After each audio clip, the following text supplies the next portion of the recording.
جیسے حضور نبی کریم صلی اللہ علیہ وآلہ وسلم کو دعوت تبلیغ کے وقت اس دعوت کو عام کرنے کے لیے اللہ تعالیٰ نے ایک وسیع عطا کیا مولا علی سرکار کی صورت میں، اسی طرح امام عالی مقام کو بھی ایک ایسی ہستی کا ساتھ نصیب فرمایا کہ جو کہ وفا کے میدان میں اگر آج اس دنیا تاریخ میں اگر کسی کی مثال دی جاتی ہے تو وہ اس شخص کی دی جاتی ہے۔ تاریخ نے اس شخص کو حضرت غازی عباس علمدار علیہ السلام کے نام سے یاد کیا۔ آپ کی شخصیت کا ایک خاصہ یہ بھی ہے کہ جو علم پاک حضور نبی کریم صلی اللہ علیہ وآلہ وسلم نے خیبر کے موقع پر مولا علی سرکار کو یہ کہتے ہوئے عطا کیا تھا کہ صبح میں اسلام کا علم اس شخص کے ہاتھ میں دوں گا جس سے اللہ اور اس کا رسول راضی ہوں گے، تو صحابہ اکرام کہتے ہیں کہ ہم ساری رات عبادت میں بھی گزاری اور اس سوچ میں بھی گزاری کہ اللہ کرے یہ مقام ہمیں حاصل ہو، لیکن جب صبح ہوئی پنڈال سجا تو حضور نبی کریم صلی اللہ علیہ وآلہ وسلم نے ارشاد فرمایا کہ علی کہاں پر ہے؟ تو مولا علی سرکار کی چونکہ آنکھیں دکھ رہی تھیں، لہٰذا انہیں جب پکارا گیا اور وہاں پر اس میدان کا حصہ بنے تو وہ علم پاک جو اسلام کا نشان تھا وہ حضور نبی کریم صلی اللہ علیہ وآلہ وسلم نے مولا علی سرکار کے ہاتھ میں دیا۔ یہی علم پاک مولا علی سرکار نے امام حسن علیہ السلام کو عطا فرمایا۔ جب امام حسن علیہ السلام اس دنیا سے پردہ فرمانے لگے تو یہ علم پاک امام حسین علیہ السلام کے ہاتھ میں آ گیا، اور جب امام حسین علیہ السلام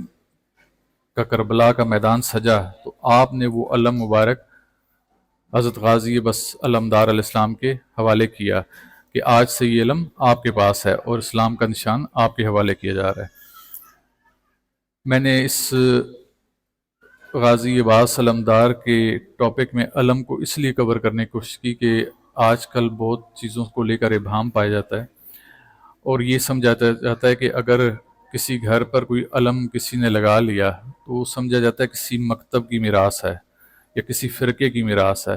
کسی مسلک کی میراث ہے، جبکہ ایسا نہیں ہے۔ میں نے پورا اس کا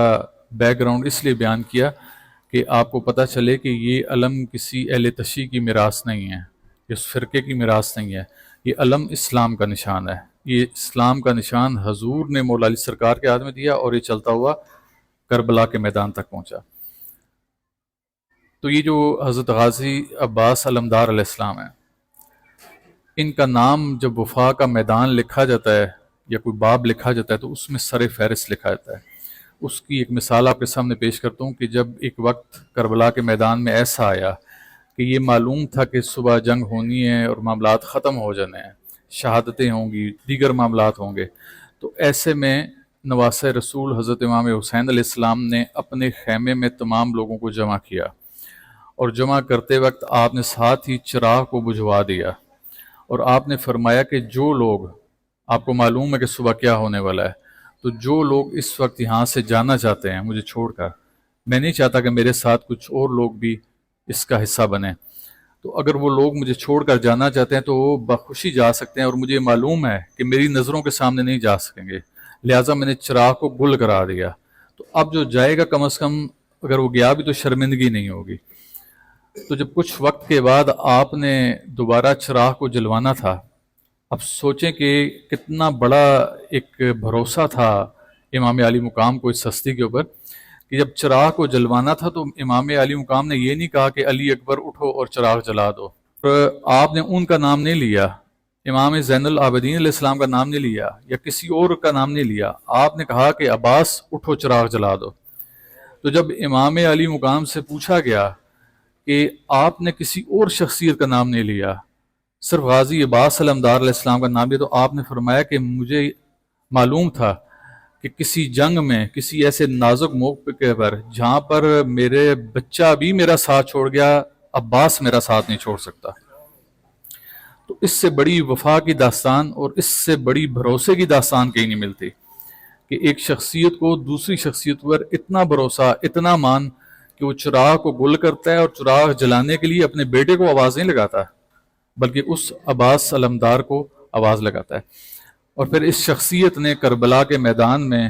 اپنی بازوؤں کا نذرانہ دے کر یہ ثابت کیا کہ جو بھروسہ امام علی مقام کو روز سستی پر تھا وہ واقعی اس بھروسے کے قابل بھی تھا۔